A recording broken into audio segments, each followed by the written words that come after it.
नमस्कार, स्वागत है आपका आज की खबर में। आपके साथ मैं हूं चित्रा सिंह। कौन कहता है कि आसमान में सुराख नहीं हो सकता, एक पत्थर तो तबीयत से उछालो यारो। दुष्यंत कुमार की ये लाइनें सही साबित की है यूपीएससी के उन 958 कैंडिडेट्स ने जिन्हें अलग अलग सर्विसेज के लिए चयनित किया गया। दरअसल यूपीएससी ने सिविल सर्विस एग्जाम 2025 का फाइनल रिजल्ट जारी कर दिया, जिसमें 958 कैंडिडेट अलग अलग सर्विसेज के लिए नियुक्त किए गए। अब जारी रिजल्ट में कुल 180 कैंडिडेट्स आईएएस के लिए चयनित हुए हैं। आईएफएस के लिए 55 कैंडिडेट्स का चयन हुआ, तो वहीं 150 यानी 150 कैंडिडेट्स आईपीएस के लिए चुने गए हैं। तो यह तस्वीरें हम आपको उन बच्चों की दिखाते हैं जिन्होंने देखिए न जाने कितने सालों से मेहनत की होगी आज के इस पल को सामने से जीने के लिए, और आज वो इस पल को जी रहे हैं। तो सोचिए, इसके तहत ये मुस्कान तो हर किसी के चेहरे पर नजर आ रही है, हर किसी के चेहरे पर एक सुकून नजर आ रहा है, लेकिन वो मेहनत शायद कोई नहीं जानता जिन्होंने बंद कमरे में न जाने कितने सालों से की होगी। और आज एक सीढ़ी जो ये लोग चढ़े हैं उसका हर जगह जिक्र किया जा रहा है, हर कोई इनका स्वागत कर रहा है, तो हर कोई इनकी सराहना भी कर रहा है। तो सबसे पहले आपको हम रूबरू कराते हैं राजस्थान में चित्तौड़गढ़ रावत भाटा में रहने वाले अनुज अग्निहोत्री से, जिन्होंने यूपीएससी में ऑल इंडिया टॉप किया है। अनुज पहले भी 2 बार यूपीएससी एग्जाम क्लियर कर चुके हैं। यूपीएससी 2023 में पहले प्रयास में उन्हें दिल्ली में एसडीएम के पद पर नियुक्ति मिली थी, लेकिन अब उन्होंने यूपीएससी में ऑल इंडिया टॉप किया, तो उनकी और उनके परिवार की खुशी एक अलग ही स्तर पर है। बहुत ज्यादा अच्छा महसूस हो रहा है। अभी थोड़ा समय लग रहा है प्रोसेस करने में। अच्छा, ये जो बताइए मुझे आप कि आपने जो इतनी बड़ी सफलता हासिल की है, इसमें प्रेरणा आपको मतलब मुख्य रूप से किससे मिली? प्रेरणा पूरा परिवार हमेशा, जिसने हमेशा सपोर्ट दिखाया है, जिसने हमेशा मुझे प्रायोरिटाइज करा है, मेरी मेहनत को प्रायोरिटाइज करा है, एग्जाम को प्रायोरिटाइज करा है, तो उसी को मैं श्रेय देना चाहता हूँ। तो सर, ये क्या फर्स्ट बार में ही आपने क्लियर किया? सर, फर्स्ट बार में मुझे एक दूसरी सर्विस मिली थी और थर्ड बार में मुझे ये एक जिसमें भी रिजल्ट आया है फर्स्ट टाइम, ये अभी थर्ड अटेम्प्ट। अब उत्तर प्रदेश के जौनपुर जिले के एक छोटे से गांव शेरवा धोबहा जी है, जिसे देवपुर धोबहा के नाम से भी जाना जाता है। वहां की युवा शुभम सिंह चंदेल ने यूपीएससी में 378वीं रैंक हासिल की। अब इस सफलता से उन्होंने आईएएस अधिकारी बनने का सपना पूरा कर लिया। उनकी ये उपलब्धि न सिर्फ परिवार के लिए बल्कि पूरे जिले और क्षेत्र के लिए गर्व की बात है। हमारे साथ उपस्थित हैं शुभम सिंह चंदेल जी, जिन्होंने यूपीएससी की परीक्षा क्रैक की है और 378वां रैंक इनको प्राप्त हुआ है। आइए बात करते हैं इनसे कि इनकी प्रेरणा स्रोत कौन रहे हैं और इनका जो आईएएस परीक्षा, आईपीएस परीक्षा जो इन्होंने क्रैक की है, क्या उद्देश्य लेकर इन्होंने इस परीक्षा को दिया है। आइए उनसे हम बात करते हैं। शुभम जी, बहुत बहुत बधाई हो आपको कि आपने यूपीएससी परीक्षा क्रैक की है और 378 आपकी रैंक आई हुई है। कैसा लग रहा है आपको? सेटिस्फाइड है, जो काम कर रहे थे सेटिस्फाइड है, लोग खुशी है, तो और भी खुशी है इस देख के। इस जो आपने परीक्षा क्रैक की है, इसका उद्देश्य आपके दिमाग में कब आया और कैसे आपने ये सोचा कि हमको यूपीएससी ही देना है? ये काफी पहले से दिमाग में चल रहा था, फिर जेईई निकला तो फिर आईआईटी में चले गए, फिर वहां से और बिल्डअप हुआ, तो इसलिए वहां से कॉलेज से निकल के सीधा तैयारी करने चले गए थे दिल्ली। एक आईआईटीएंस की तनख्वाह ज्यादा होती है, उसको छोड़कर आप यूपीएससी प्रशासनिक सेवा में आने का सोचा है। कोई तो विचार रहा होगा देश सेवा का या कुछ और, आपका क्या विचार रहा है? पैसा ही, मेरे साथ पैसा ही सब कुछ नहीं है। अभी कितने लोग खुशी है तो वो भी एक चीज है, और तो सेवा तो अलग है ही, मतलब सोसाइटी का सेवा करना, नेशन के लिए काम करना अपने लिए, तो ज्यादा बड़ी चीज है पैसे से। तो भविष्य के लिए अन्य जो मेधावी छात्र हैं उनके लिए आपका कोई शुभ संदेश या उसके साथ आगे बढ़ने के लिए कोई प्रेरणा संदेश आप देना चाहेंगे? जी जी बिल्कुल, मैं कहूँगा मेहनत करते रहें, सही राह पे चले तो कभी कामयाबी जरूर मिलेगी, कभी न कभी। हारे ना, निराश ना हो, और हमेशा कामयाबी मिलती है जो मेहनत करता है। माता पिता के प्रति क्या कहना चाहेंगे? मैं कह ही नहीं सकता कुछ एक्चुअली उनका ज्यादा बड़ा योगदान रहा है, मैं तो खाली पढ़ ही रहा था। ज्यादा सेक्रीफाइस इन्होंने किया है, तो कुछ कहना भी उचित नहीं हमको लग रहा है। पूर्व सांसद धनंजय सिंह ने भी आपको शुभकामना संदेश दिया है और उन्होंने सबका ये भी है कि आप भतीजे उनके लगते हैं, तो कुछ कहना चाहेंगे इस बारे में? जी नहीं बिल्कुल, बहुत बचपन से साथ में रहे हम, बचपन से रहे, बात हमारी होती रहती थी। समाज में और भी है लोग। उनसे बात हुई आपकी? हाँ हाँ, बात हुई बात हुई। तो अभी हम बात कर रहे थे सोहम जी से, और उनके पिताजी खड़े हुए हैं, अभी है जिसका पुत्र आपको गौरवान्वित कर रहा है, और आप उनसे गौरवान्वित, वो आपसे गौरवान्वित हैं, और अब आप उनसे भी गौरवान्वित होंगे। कैसा लग रहा है आपको? बहुत अच्छा लग रहा है। तो इस जो घड़ी है खुशी की, जी, जी। गांव वासियों को भी कुछ कहना चाहेंगे? बिल्कुल, गांव वासियों का सबका सहयोग, मेरे यार दोस्त मित्र रिश्तेदार सबके सौभाग्य से, सबके मिला जुला सहयोग से आज इस पहुंचे स्थान पर पहुंचे हैं। सबका धन्यवाद है। सब बच्चे आगे बढ़े, अच्छे से पढ़ाई लिखाई करें, सही रास्ते पर चले, यही शुभकामना है। तो आपकी कुल कितनी संतान है? बस 2 संतान है, 2 संतान, एक बेटा एक बेटी। एक बेटा और एक बेटी। लड़का छोटा है, लड़की बड़ी है। जी जी जी, लड़की बड़ी है, लड़का छोटा है। छोटा है। तो आप गौरवान्वित अपने आप को महसूस बिल्कुल, कर रहे हैं? बिल्कुल। शुभम जी की माता जी भी यहाँ पर उपस्थित हैं, और उनकी बहन भी आ गई हैं। माता जी, आपको बहुत बहुत बधाई हो, आपका लड़का जो है यूपीएससी क्वालिफाई कर गया है। कैसा लग रहा है आपको? बहुत अच्छा लग रहा है। और भी माताओं बहनों को आप कुछ संदेश देना चाहेंगी इस माध्यम से कि अपने बच्चों को आगे बढ़ाने के लिए इस तरह से प्रेरणा बने? हाँ, यही प्रेरणा बने, बस बच्चे सब आगे बढ़े। जी जी। उनकी बहन से भी बात करते हैं। आपका नाम? चेतना सिंह। तो कैसा लग रहा है आपके भाई साहब जो है आईपीएससी क्वालिफाई कर गए हैं, जी, तो बड़ा गर्वान्वित महसूस कर रही होंगी? बहुत सर, बहुत बहुत ज्यादा। आप- इससे बहुत उम्मीद थी, उसने करके भी दिखाया।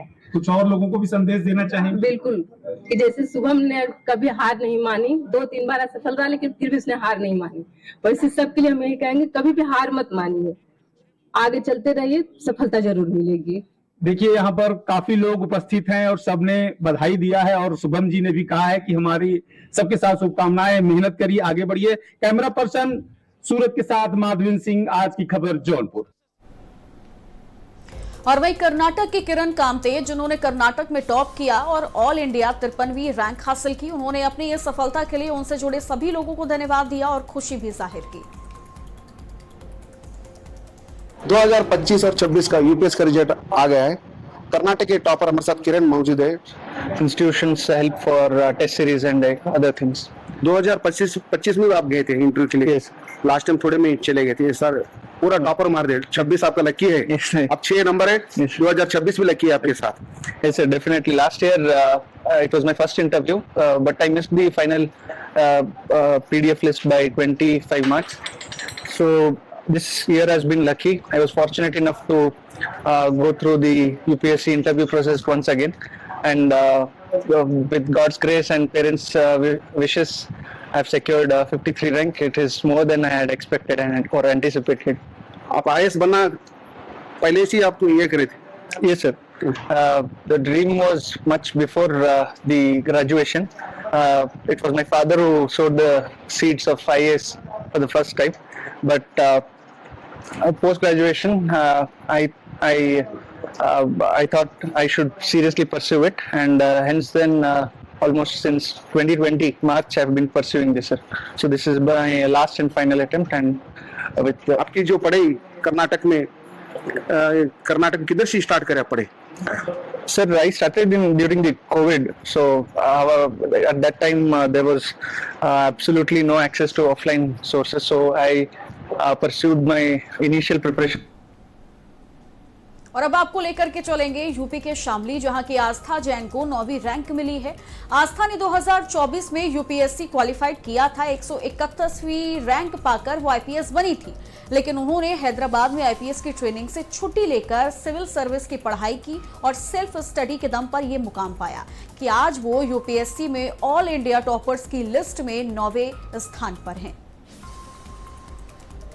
उसकी 9 रैंक आई है, ऑल इंडिया 9 रैंक आई है उसकी, और उसकी इससे पहले भी 2 बार रैंक आ चुकी है। पहले अटैम्प्ट में उसने 131 रैंक मिली थी उसको, और सेकंड अटैम्प्ट में उसने 186 रैंक आई है, और उसको आईपीएस पद पर तैनात है। वो अभी ट्रेनिंग ले रही है हैदराबाद से।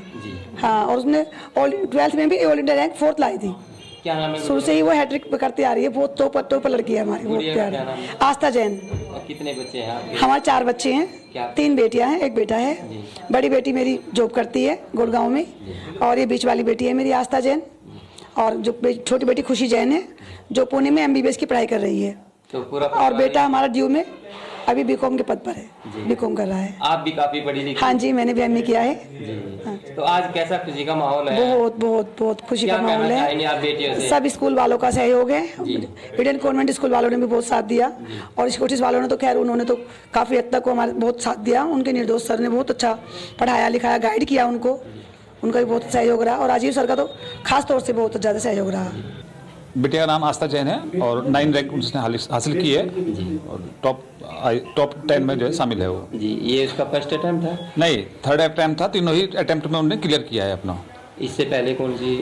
इससे पहले सन 22 में जो है 131वीं रैंक आई थी जी, और जो है उसमें जो है वो IPS कैडर मिला था राजस्थान। जी, फिर दूसरी बार जो है 181 आई, 186 जी, और वो फिर भी IPS ही रही थी और इस बार जो है 9 रैंक हासिल की है। जी। अभी फिलहाल बिटिया IPS की ट्रेनिंग कर रही है? अभी फिलहाल IPS की ट्रेनिंग कर रही है हैदराबाद में और वहाँ जो है लगी हुई है। कैसे आपको खबर मिली? बेटी ने ये सूचना दी कि आज रिजल्ट आ गया है और मैंने 9 रैंक हासिल की है। अच्छा, कैसा लग रहा है? हर्ष का विषय है, बहुत खुशी का विषय है। आज सपना बच्चे का पूरा हुआ है, ये बहुत खुशी की विषय है।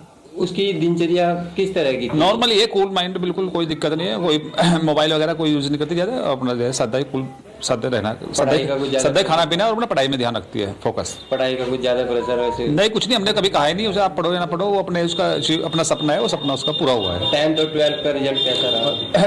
12 में जो है उसके 4 रैंक आई थी, ऑल इंडिया रैंक 4 आई थी और उसमें भी नाम हासिल किया था उन्होंने। जी। अभी आपको आपके माध्यम से आप जो है आने वाले बच्चों को मैं तो सिर्फ ये कहूँगा अपने बेटी पे विश्वास करें और उसे जो छूट दें पढ़ने के लिए, तो वो जो है काफी कमाल कर सकती हैं सभी बेटियां। जी, सभी बेटियां कमाल कर सकती हैं, ऐसे कुछ नहीं। जी। झारखंड की उपराजधानी दुमका जिले की रहने वाली सुदीपा दत्ता ने यूपीएससी में 41वीं रैंक हासिल कर जिले का नाम रोशन किया। सुदीपा की सफलता से दुमका में खुशी का माहौल है और लोग लगातार उन्हें बधाई दे रहे हैं। आपको बता दें कि सुदीपा दत्ता मूल रूप से दुमका के कुमड़ाबाद की रहने वाली हैं और उनके पिता सचिदानंद दत्ता डाकघर में सब पोस्टल मास्टर के पद पर कार्यरत हैं, जबकि उनकी मां पंपा दत्ता गृहिणी है। साधारण परिवार से आने वाली सुदीपा ने कड़ी मेहनत और लगन के बल पर अपने तीसरे प्रयास में ये उपलब्धि हासिल की है। साधारण पृष्ठभूमि से ताल्लुक रखने वाले कई परिवार की कई लड़कियां अपने मजबूत संकल्प और मजबूत इरादों के साथ असाधारण सफलता हासिल की है। ऐसे कई उदाहरण पड़े हुए हैं। एक ऐसे ही परिवार की लड़की है जिसने साधारण परिवार से पृष्ठभूमि है उनकी, और अपनी मेहनत और मजबूत इरादों के साथ एक बेहतर मुकाम हासिल की है। पिता पेशे से पोस्टमास्टर हैं और जब यूपीएससी का रिजल्ट की घोषणा हुई तो उस वक्त पूरे परिवार में जश्न का माहौल था, बधाइयों का सिलसिला शुरू हो चुका था, क्योंकि सुदीपा दत्ता ने अपनी मेहनत के बलबूते यूपीएससी में एक 41th रैंक हासिल किया है। कैसे उन्होंने इस मुकाम को हासिल किया, आइए बात करते हैं, उनसे जानते हैं इस तैयारी में उनको कितनी मेहनत करनी पड़ी। जी सुदीपा जी, कितनी मेहनत करनी पड़ी आपको इस मुकाम को हासिल करने के लिए? काफी मेहनत लगा, कंसिस्टेंसी लगा था। 6 to 10 आवर्स पढ़ना पड़ा था, एग्जाम में और ज्यादा पढ़ना पड़ा था और इसका फल अभी मिल भी रहा है सर। ये कितने अटेम्प्ट में आपकी इसे 41th रैंक मिला आपको? ये मेरी थर्ड अटेम्प्ट है। फर्स्ट में मेरा प्री क्लियर नहीं हुआ, सेकेंड में इंटरव्यू तक पहुंचे, 9 मार्क्स से फाइनल लिस्ट में नहीं आया, फिर ये मेरा थर्ड अटेम्प्ट है जिसमें 41 रैंक आया है मेरा, बाय गॉड्स ग्रेस। और आपने जो अपने पढ़ाई के दौरान इंटरनेट को भी प्राथमिकता दी थी और लाइब्रेरी को भी प्राथमिकता दी थी, इसमें कैसे उनसे जुड़ा हुआ, किस तरह से तैयारी की है उसमें? सर लाइब्रेरी के बारे में तो पता था कि यहाँ पे है, तो मैंने सोचा एक बार देख लिया जाए कैसा है। शुरू उतना अच्छा इंफ्रास्ट्रक्चर नहीं था, पर फिर बहुत इम्प्रूवमेंट हुआ वहाँ, तो वहीं पे मैंने पढ़ना शुरू किया। इंटरनेट के लिए लैपटॉप और मोबाइल था घर में, वाईफाई था, तो वाईफाई वहाँ पे भी था, तो बहुत इजीली सारा मटेरियल्स अवेलेबल हो जाता था। बाकी सेल्फ स्टडी करना होता था, कोई डाउट वगैरह हो जाता था तो यूट्यूब पे बहुत सारे वीडियोस पड़े हुए हैं, उसको देख लेती थी, चैट जीपीटी का हेल्प ले लेती थी, हो जाता था। इंटरनेट को बहुत सारे लोग सदुपयोग भी करते हैं, उसका दुरुपयोग भी होता है, तो कैसे उसका सदुपयोग हो, जो आने वाले जनरेशन है या मौजूदा जो पीढ़ी है उसको क्या मैसेज देंगे? सर सदुपयोग तो जो उपयोग करे उन्हीं पे डिपेंड करता है। अगर वो है, उनको है कि बस पढ़ाई के लिए यूज करना है, तो बहुत सारे एप्स आते हैं जो बाकी डिस्ट्रैक्टिंग एप्स को टाइमिंग के लिए स्टॉप कर देते हैं। तो बहुत सारी ऐसी तकनीक है जिससे हम लोग सिर्फ फोकस कर सकते हैं सिर्फ स्टडीज पे। बाकी मोबाइल, लैपटॉप, टैब सबसे ऑल्टरनेटिवली यूज करना चाहिए ताकि एक जगह पे डिस्ट्रैक्शन ना बने। Plus all depends on the person who is using it, तो जो यूज कर रहा है उसके ऊपर सेल्फ अकाउंटेबिलिटी होनी चाहिए कि नहीं मुझे यूज करना है, अच्छे के लिए यूज करना है, ऐसे वी कैन यूज इंटरनेट। बचपन में कभी सोचा था कि यूपीएससी कंप्लीट करेंगे? कभी मन में कभी ख्याल आया था कॉलेज के पढ़ाई के दौरान या प्राइमरी एजुकेशन के दौरान कि उस मुकाम तक पहुंचना है? सर बचपन में ही जब हमारे स्कूल के एनुअल इवेंट में डीसी सर आए थे, तभी ये चीज दिमाग में आई थी कि ये कर सकते हैं। टीचर लोग ने बहुत मोटिवेट किया, पर फिर जैसे आगे आगे पढ़ाई होती गई, थोड़ा लगा कि पहले फाइनेंशियली स्टेबल हो जाए, दूसरे करियर्स एक्सप्लोर कर ले। पर फिर एक अटेम्प्ट देने के बाद लगा कि 1 साल इसको प्रॉपर्ली दे के देखते हैं, तो उसमें भी इंटरव्यू तक पहुंच ही गए थे, तो हौसला और बुलंद हो गया और फिर इसी लाइन में करते गए फाइनली ये हो गया। जी, इंटरव्यू के दौरान भी कई तरह के सवाल आपसे किए गए होंगे, तो क्या जवाब था उस पे आपका? यस सर, इंटरव्यू में मेरा मेजरली विमेन एंड चाइल्ड पे पूछा गया था, दुमका डिस्ट्रिक्ट के बारे में पूछा गया था, झारखंड के बारे में पूछा गया था, एजुकेशन के बारे में पूछा गया था, एंड ऑल्सो जो सामाजिक कुप्रथा है उन सब के बारे में पूछा गया था, जैसे डायन प्रथा हो गया, माइग्रेशन हो गया, पलायन हो गया, ये सब के बारे में पूछा गया था। इस पे मैंने जवाब दिया था, मेरा राज शुक्ला सर का बोर्ड था। जी, एक जो बड़ा सवाल है, दुमका झारखंड की उपराजधानी है और इसको काफी पिछड़े क्षेत्र के रूप में देखा जाता है। ऐसे में पिछले लास्ट ईयर भी हमने देखा यहाँ पे यूपीएससी एक सौरभ सिन्हा ने कंप्लीट किया था, इस बार आपने किया है। क्या मैसेज देंगे कि कम संसाधन, सीमित संसाधन के बावजूद लड़के कैसे बढ़ सकते हैं इस पे? सर इसके लिए बहुत स्ट्रेटेजिकली अपना प्लान करना पड़ेगा, क्योंकि संसाधन कम होने से ये ज्यादा मैटर करता है कि आपका कितना बड़ा जुनून और हौसला है। इसके लिए कोई ना कोई रास्ता निकल ही आता है। तो कितने भी कम संसाधन हो, अगर अच्छे से उसको एक्सप्लोर करे, अच्छे से देखे, कॉस्ट बेनिफिट एनालिसिस करे, तो हो जाएगा, निकल आएगा इसमें भी रास्ता। जी, इस उपलब्धि का श्रेय किसको दीजिएगा पूरी तरह से? सर पूरी श्रेय तो मम्मी को देंगे, क्योंकि मम्मी एग्जाम दिलाने ले जाती थी, रांची, दिल्ली, हर जगह मम्मी ले जाती थी। पापा बैकबोन थे, घर में पापा रहते थे, भाई बहन को देखते थे, तो पूरा फैमिली मेरे सिबलिंग्स ने मुझे एग्जाम्स में पूरी हेल्प किया है। सारा बाहर का काम वो कर देते थे, पीडीएफ बनाना या फिर प्रिंट आउट, सब कुछ वो कर देते थे। तो पूरा फैमिली का ही सपोर्ट रहा है मेरा ये through out this 3-4 years। Thank you. ये सुदीपा दत्ता थी। आइए इनके माता जी से बात करते हैं। कैसा लग रहा है बेटी इस मुकाम पे पहुंची हुई? बहुत अच्छा लग रहा है, बहुत खुशी की बात है, गर्व महसूस हो रहा है। इतना अच्छा रैंक लाई है, हम लोग उम्मीद भी नहीं किए थे इतना अच्छा रैंक आएगा, लेकिन भगवान के दया से आ गई। उसका मेहनत है, जुनून है। कितनी मेहनत करनी पड़ी उसके पीछे? मेहनत तो सर करनी ही पड़ेगी, कुछ मतलब बड़ा करने के लिए तो मेहनत करना पड़ेगा, त्याग देना पड़ता है बहुत कुछ, तो सब की है। आप एक पिता है, पिता चूंकि बड़ी बेटी है घर की और काफी उम्मीदें रहती है पिता को, कैसे इस मुकाम तक पहुंचाने में आपको मेहनत करनी पड़ी, चूंकि एक साधारण पृष्ठभूमि भी रही है आपकी? बच्ची पढ़ने वाली है तो अपने आप ऊपर तक पहुंच जाता है। हम लोग थोड़ा सा हेल्प करते थे, बाद वो पढ़ने वाली है वो अपने आप चले जाते हैं। हमको उतना कोई मेहनत करना नहीं पड़ा, हमको खाली खर्चा करना पड़ा, आराम से पढ़ने लगे, हमको कोई दिक्कत नहीं हुआ। अभी हमको बहुत अच्छा लग रहा है, बहुत खुश लग रहा है कि जो है हमारी बेटी आईएएस कर गई है।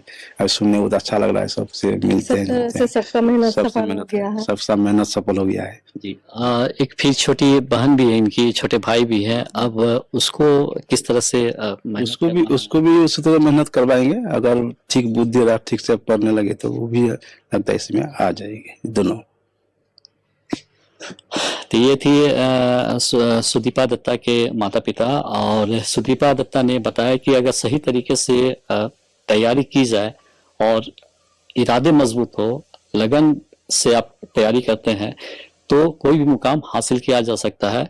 क्योंकि उन्होंने एक इंटरनेट पे भी जो बात कही, वो भी आज के पीढ़ी को खासकर ध्यान देने की जरूरत है कि आप इंटरनेट का अगर सही तरह से इस्तेमाल करते हैं तो आपको कोई भी मुकाम हासिल करने में किसी तरह की परेशानी नहीं होगी।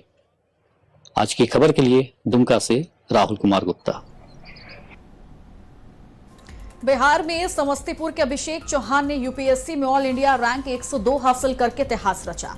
अभिषेक चौहान ने पहली ही बार में आईपीएस बनकर इतिहास रचा है।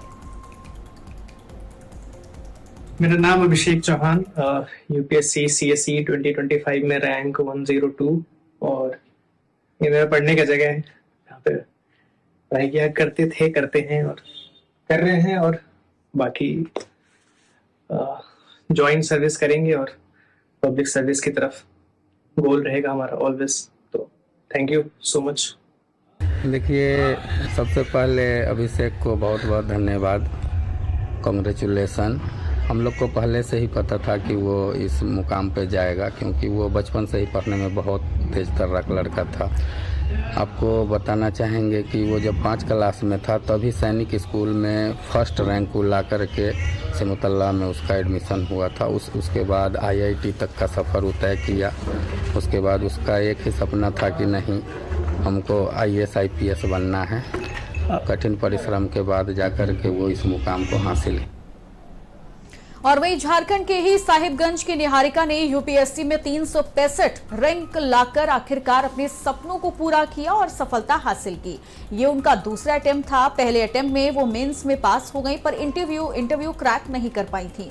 अब आपको बता दें कि निहारिका के पिताजी टेलर का काम करते हैं। निहारिका ने सफलता का श्रेय अपने माता पिता और अपने दोस्त रितु को दिया, जो हर मुश्किल वक्त में उनके साथ रही और आगे बढ़ाने के लिए मोटिवेट करती रही। नमस्कार, मेरा नाम निहारिका सिन्हा है। मैं साहिबगंज झारखंड की निवासी हूँ। मुझे इस साल यूपीएससी सिविल सर्विस परीक्षा 2025 में ऑल इंडिया रैंक 365 हासिल हुई है। मेरी सक्सेस का सारा श्रेय मेरे माता पिता, मेरी छोटी बहन और मेरी बचपन की दोस्त को जाता है। ये मेरा दूसरा अटेम्प्ट था। मेरे पहले अटेम्प्ट में मेरा मेंस क्लियर नहीं हो पाया था और इस साल मैंने अपना इंटरव्यू दिया पहली बार और फाइनली मुझे रैंक हासिल हुई। जहां दुमका की रहने वाली सुदीपा ने 41वीं रैंक हासिल की, तो वहीं बोकारो की रहने वाली अपूर्वा ने 42वीं रैंक हासिल कर अपना और अपने माता पिता और क्षेत्र का नाम रोशन किया। अपूर्वा अपने तीसरे प्रयास में IAS बन गई हैं।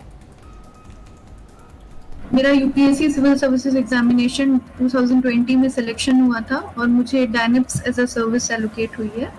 डैनिप्स Delhi Andaman Nicobar island police service, जो यूपीएससी की काफ़ी सारी सर्विसेज की लिस्ट है, उसमें डैनिप्स भी एक सर्विस है।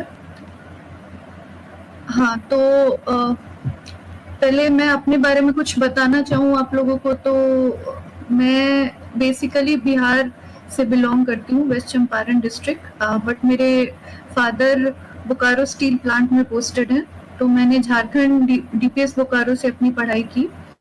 उसके बाद मैंने अपना बीटेक NIT मणिपुर से किया है और 2018 में पास आउट होने के बाद फिर मैं यूपीएससी की तैयारी में लग गई थी और मेरा जो सेकंड अटेम्प्ट था 2020 वाला, उसमें मेरा सिलेक्शन हो गया था। तो फिलहाल मेरी ट्रेनिंग चल रही है जो दिल्ली पुलिस एकेडमी है, जहरोड़ा कलान दिल्ली में, वहाँ पे। गुड इवनिंग, मैं ठीक हूँ, आप लोग कैसे हो? तो अगर मैं अपनी प्रिपरेशन की बात करूँ तो 2018 में कॉलेज से निकलने के बाद मैंने अपना प्रिपरेशन स्टार्ट कर दिया था। मैं दिल्ली में रह के ही इनिशियली तैयारी की, बट फिर कोरोना का टाइम आ गया था, जैसा आप सबको पता है, 2020 में। तो उसके बाद मैंने अपना 2020 वाला अटेम्प्ट घर से ही दिया था और फिर इंटरव्यू काफ़ी पोस्टपोन होते होते जो 2020 का इंटरव्यू है वो सितंबर 2021 में हुआ था और मेरा इंटरव्यू सेकंड लास्ट डे था 21 सितंबर। फिर 23rd या 24th को रिजल्ट डिक्लेयर हो गया था। तो मैंने इनिशियल जो अपनी तैयारी है उसके लिए मैंने थोड़ी सी कोचिंग की हेल्प ली थी, क्योंकि मेरे लिए ऑल टुगेदर सब कुछ न्यू था। कॉलेज से निकल के इवन मैं उस टाइम तक न्यूज़पेपर भी नहीं पढ़ती थी, तो मैं ऐसा बोल सकती हूँ कि मैंने बिल्कुल जीरो लेवल से अपनी प्रिपरेशन स्टार्ट की 2018 में। तो मेरा ऑप्शनल मैंने PSIR का लिया था, political science and international relations, और GS की तैयारी में मैंने कोचिंग की हेल्प ली। But after my personal experience तो मैं यही बोलूँगी कि कोचिंग आपको थोड़ा सा डायरेक्शन दे सकती है, कैसे आगे अपनी प्रिपरेशन करनी है, क्या क्या चीज़ें होती हैं, बट इन दी एंड जो सेल्फ स्टडी का कंपोनेंट है वही आपको हेल्प करेगा आगे जाकर। और वहीं कन्नौज के प्रांजल रॉय ने अपनी पहली ही अटेम्प्ट में 250वीं रैंक हासिल करके परिवार और क्षेत्र का नाम रोशन किया। सुनते हैं उनका और उनके परिवार का प्रांजल की इस सफलता पर क्या कुछ कहना है। प्रांजल राय है और यूपीएससी की सिविल सर्विसेज एग्जामिनेशन में 250वीं रैंक मुझे प्राप्त हुई है और ये मेरा फर्स्ट अटेम्प्ट ही था। श्रेय का जहां तक सवाल है तो सबसे पहले तो माता पिता परिवार का योगदान तो प्राथमिक है ही, उसके साथ में मित्रों एवं गुरुजनों का, और उसके अलावा भी जिन लोगों ने इस पूरी जर्नी में थोड़ा भी योगदान दिया, चाहे वो लॉजिस्टिक्स का हो या नॉलेज का हो, कंटेंट का हो, मैं उन सबके प्रति आभारी और कृतज्ञ हूँ। सर, यूपीएससी को लेकर एक रुझान तो बचपन से ही रहा। पापा से ही इसके बारे में पहली बार जानने को मिला था। बैक ऑफ द माइंड ये चीज हमेशा रही। उसके बाद जब इंजीनियरिंग करके 3.5 साल लगभग मैंने नौकरी की, उसके बाद मुझे लगा कि शायद इस नौकरी में ये नौकरी मुझको और मैं उस नौकरी को वो इस पॉइंट के बियॉन्ड कुछ और नहीं दे सकते। तो फिर मैंने डिसाइड किया कि जो मेरे लिए कहीं बेहतर राइट फिट है तो सिविल सर्विसेज की तरफ, इसीलिए मैंने रुझान किया।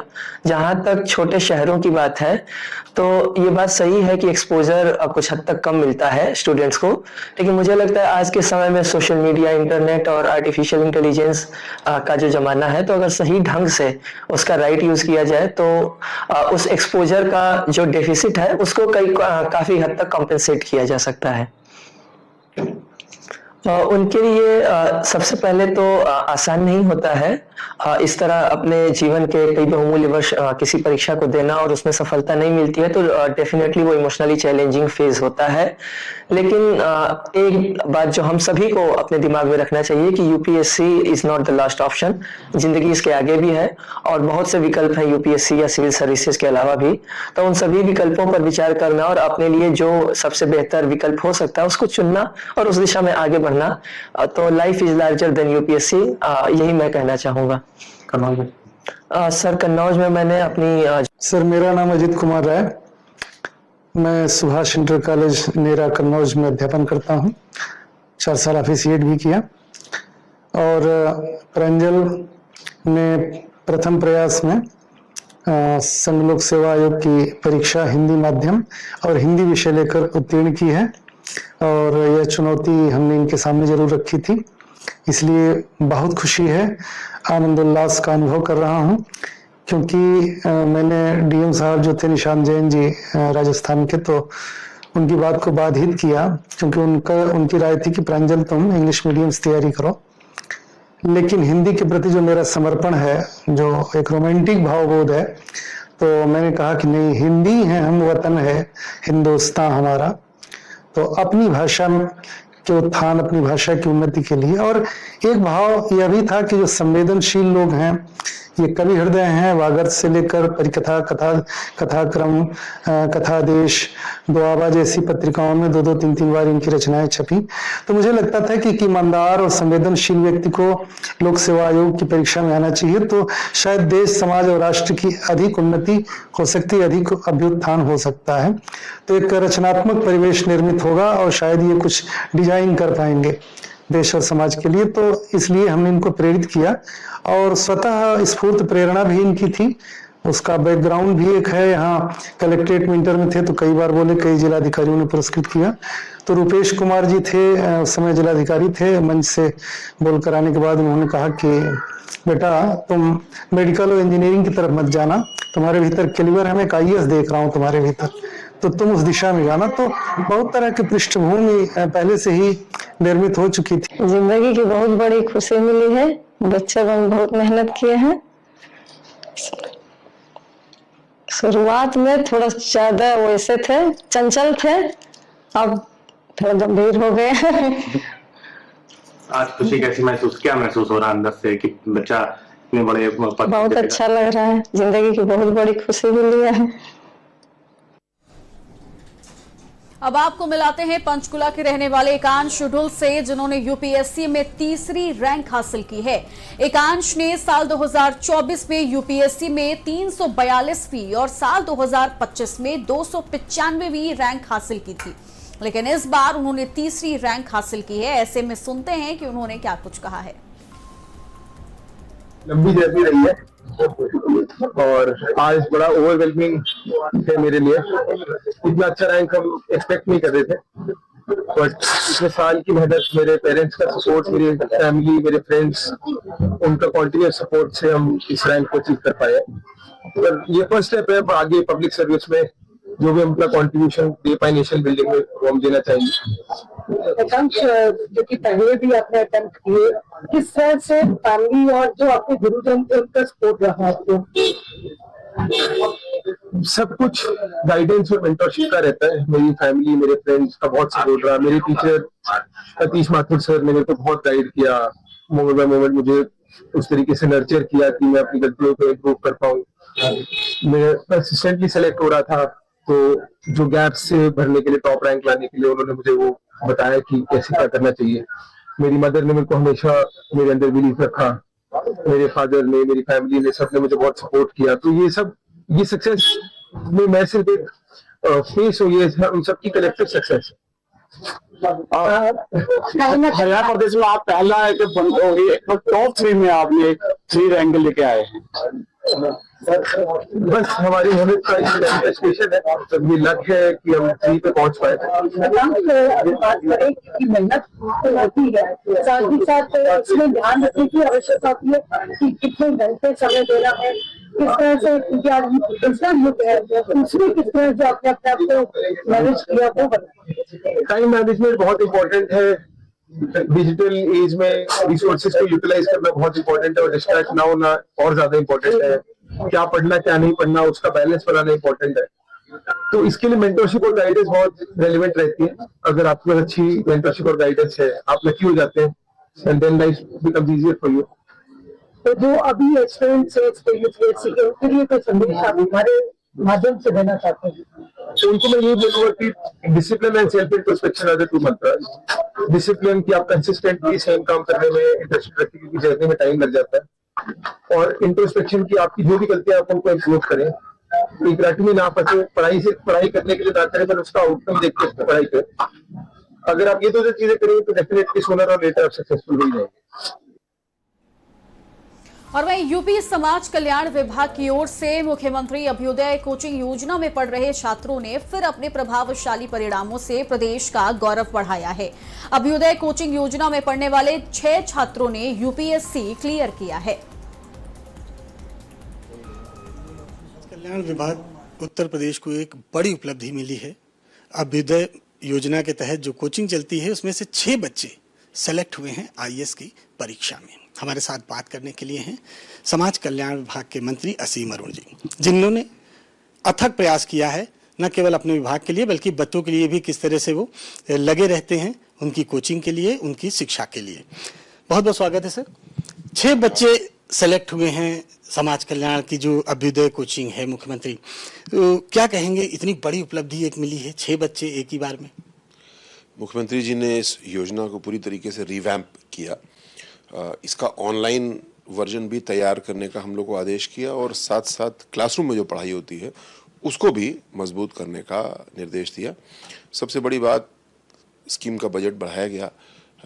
जहां टीचरों को 200 रुपये मिलता था उसको 2000 रुपये किया गया। तो अब आज अच्छे से अच्छे टीचर हमारे पास में हैं, और कोई भी संस्था भवन से नहीं टीचरों से बनती है। तो हमारे पास अच्छे से अच्छे शिक्षक आज उपलब्ध हैं, और साथ साथ व्यवस्थाएं भी हम लोगों ने अच्छी की हैं।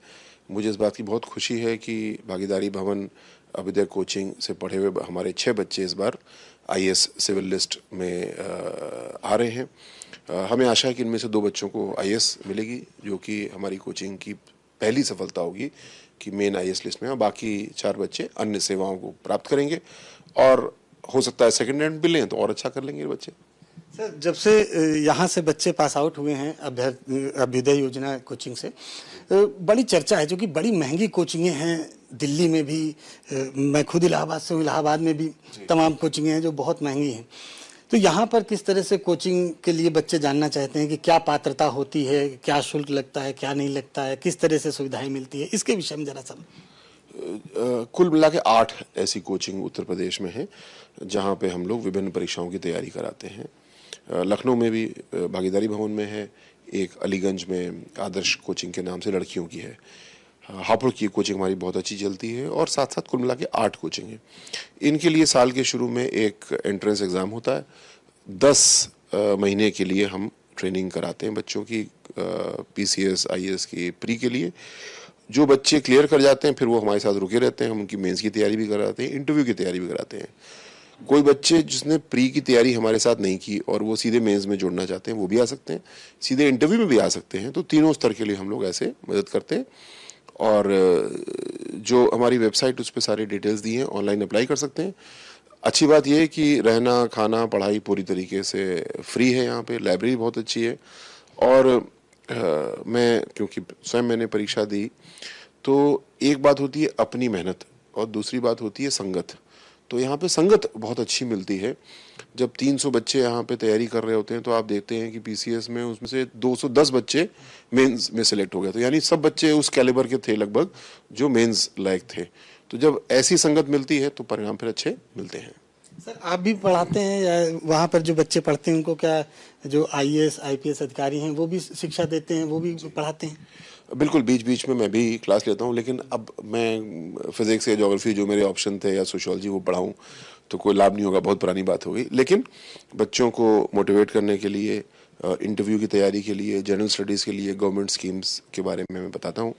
और मैं ही नहीं, बहुत सारे और सेवारत अधिकारी या रिटायर्ड अधिकारियों को हम आमंत्रित करते हैं जो बच्चों के क्लास लेते हैं। मुख्यमंत्री जी ने बहुत अच्छा शब्द इस्तेमाल किया इसके लिए, क्योंकि वो विज्ञान के छात्र हैं। अभ्युदय कोचिंग एक चेन रिएक्शन की तरह है। जो ये 6 बच्चे सिलेक्ट हुए, ये चले नहीं जाएंगे, ये ऑनलाइन या बीच बीच में आ करके बच्चों की क्लास लेंगे।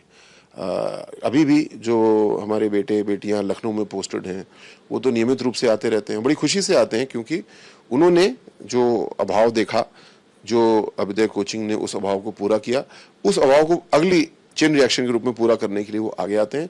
और इसीलिए ये काम केवल ये कोई प्राइवेट कोचिंग नहीं कर सकती काम, ये कि सरकारी लोगों से ही पढ़ाई करवाए ना। तो यहाँ पे जो बच्चे लेजिटिमेसी प्राप्त कर चुके हैं, टीचर तो अच्छे हैं लेकिन एग्जाम भी पार कर चुके हैं, वो आते हैं और पढ़ाते हैं। ऑनलाइन भी अप्लाई करते हैं बच्चे इसमें? जी, ऑनलाइन भी चलती है हमारी कोचिंग, बल्कि अब ज़्यादा प्री वाला जो है उसको हम लोग ने ऑनलाइन पे ज़्यादा जोर दिया क्योंकि संख्या ज़्यादा है। और जो कोचिंग में रहने खाने के साथ पढ़ाई है उसको मेंस की ओर ले जा रहे हैं हम लोग। हमारा आईआईटी और मेडिकल का भी परिणाम बहुत अच्छा रहा, जो 12वीं के बाद वाली परीक्षाएं हैं। तो कुछ कोचिंग को हम अब उसकी ओर मोटिवेट कर रहे हैं, क्योंकि केवल आईएएस पीसीएस ही करियर ऑप्शन नहीं है, करियर ऑप्शन बहुत सारे हैं। क्लैट भी है, फैशन टेक्नोलॉजी भी है, होटल मैनेजमेंट भी है।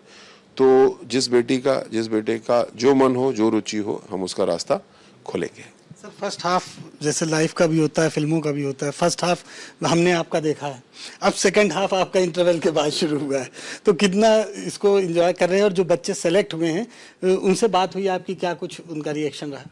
बच्चे बहुत खुश हैं, बच्चों से ज़्यादा हम लोग बहुत खुश हैं, क्योंकि बाबा साहब डॉक्टर भीमराव अम्बेडकर ने जो संविधान लिखा, जो उन्होंने सामाजिक न्याय की कल्पना की, वो यही है कि जो क्षमता जिस व्यक्ति की है वो उसको पूरी तरीके से प्रदर्शित कर पाए, उसको समाज में रिकग्निशन मिले।